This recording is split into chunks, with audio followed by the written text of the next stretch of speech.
vou fazer a leitura da questão para contextualizar e aí depois nós vamos ver a alternativa e a explicação do porquê é aquela alternativa, ok?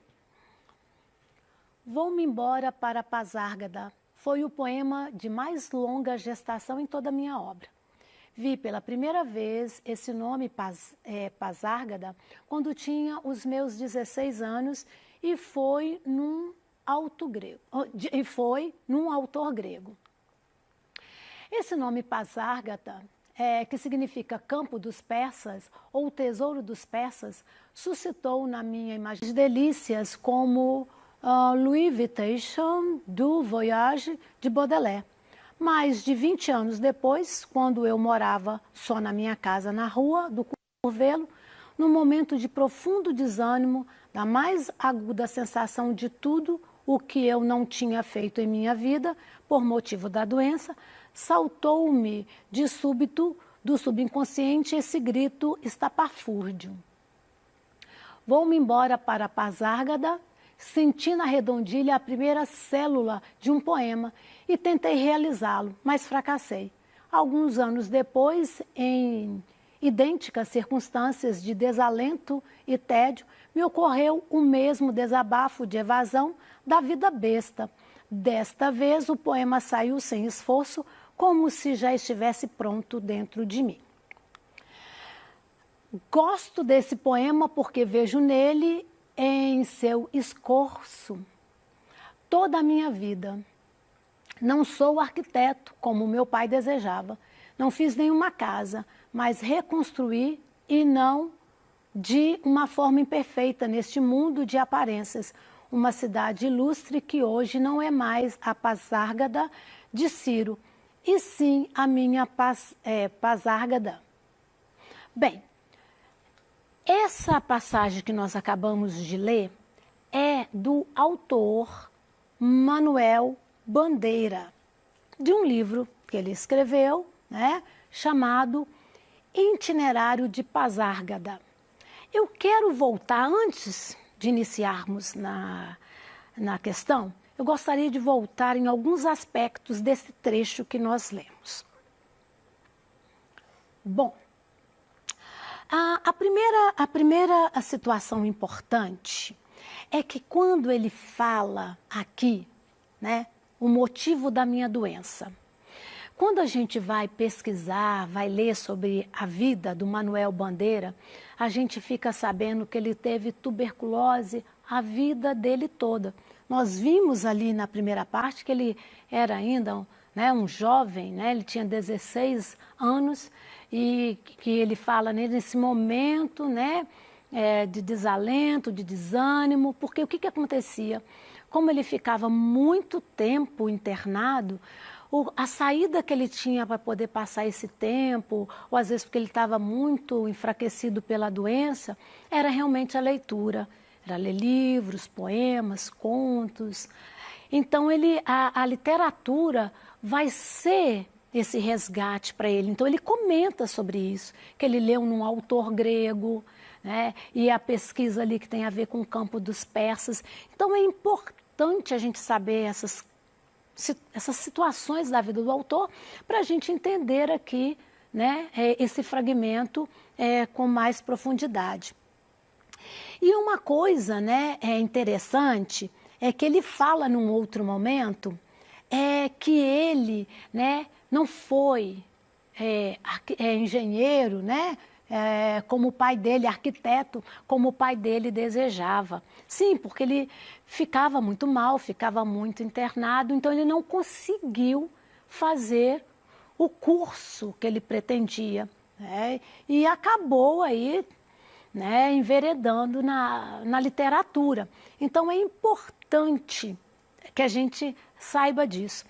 É interessante que ele tem um momento que é bem bonito, que ele fala, olha, eu não construí uma casa como um arquiteto, como um engenheiro, mas eu reconstruí isso aí ao fazer poemas, ao escrever. A linguagem é uma construção. Então vamos à primeira questão. Olha, A pergunta é a seguinte, o enunciado é o seguinte: os processos de interação comunicativa prevêem a presença ativa de múltiplos elementos da comunicação, entre os quais se destacam as funções da linguagem. E aí, gente, eu dou uma paradinha para lembrar, né? As funções da linguagem estão relacionadas aos elementos da comunicação. Vamos lembrar? Emissor, aquele que produz; receptor, aquele que recebe; a mensagem em si. Nós temos o canal, que essa mensagem vai ser vinculada. Nós temos o código, né, que no caso, língua portuguesa nesse caso, mas pode ser a linguagem da matemática, um desenho, tá? Nós temos aí esses elementos da linguagem. Cada elemento, quando é ressaltado em um texto, nós temos aí as funções, tá? Emocionar, a função emotiva; explicar, a função metalinguística; a informação, que é a função referencial; quando eu estou preocupado com a estrutura do texto, é a função poética, tá? Então, nós temos aí as funções. Então, aqui, a gente observa, vocês viram que eu comentei, na hora que eu estava lendo a questão, eu comentei assim: olha, ele está falando sobre o processo dele de escrita. Ele está falando que não deu para fazer isso, então ele fez aquilo. Ele está falando desse processo da escrita. Ele está, né, usando o texto para falar do próprio texto.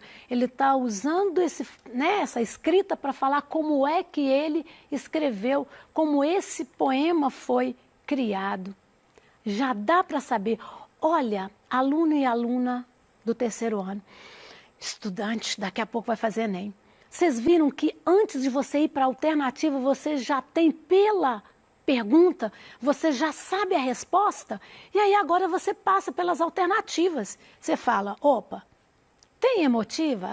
Pode até ser, porque ele fala na primeira pessoa, mas peraí, vamos passar. Referencial, aí você já descarta. Referencial não, porque é informação, você descarta. Aí você vai lá, né?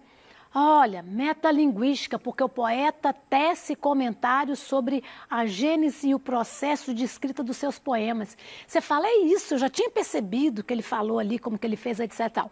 Mas aí você continua passando as questões só para tirar, né, aquela dúvida, né? Poética, porque aborda elementos estéticos. Você fala, pode até ter, mas não é o principal, né? Apelativa, porque tenta convencer os leitores. Você fala, não, essa não é mesmo. E aí você, tenho certeza, é a letra C, é função metalinguística. Ele usa o texto para falar da própria construção do texto. Interessante, né? Eu acho que podemos ir para mais uma questão. Vamos lá? Olha, a frase título do filme reproduz uma variedade linguística recorrente na fala de muitos brasileiros. Regina Casé, em Que Horas Ela Volta? Gente, se você não assistiu a esse filme, assista, muito bom. Olha, algumas pessoas ficariam assim, meu Deus, não tem nenhum problema nessa frase, que horas ela volta, não tem nenhum problema. E aí, aluno e aluna do terceiro ano, estudante que vai fazer Enem, fiquem atentos num aspecto importante da linguística, da gramática, que é a regência verbal. Algumas palavras exigem preposição.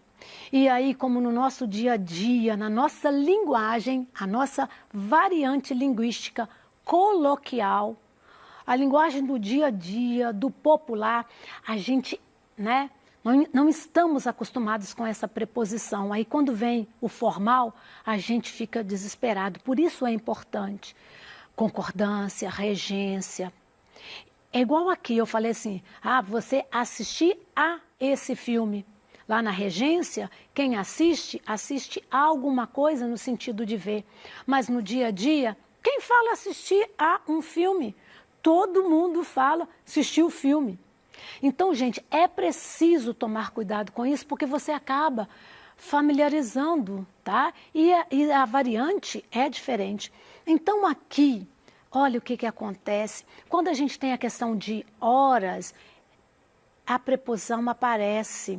Em algumas situações, quando a gente fala assim, voltou às 10 horas, vai aparecer uma crase, porque é a preposição a mais o artigo a da palavra horas. Então aqui, gente, na norma culta, é a que horas ela volta. Você fala, poxa, professora, tão simples assim? É muito simples. Então vamos para, tá vendo? Antes de irmos para as alternativas, a gente já sabe a resposta. Então vamos às alternativas. Uso de uma marcação temporal? Não. Imprecisão do referente de pessoa? Não. Organização interrogativa da frase? Não. Utilização de um verbo de ação? Não. O que eu falei? Apagamento de uma preposição.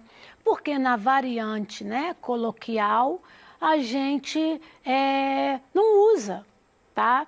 É o coloquial, é o popular. Então, apagou-se. Mas na hora de escrever, na norma culta, a gente precisa seguir, ok?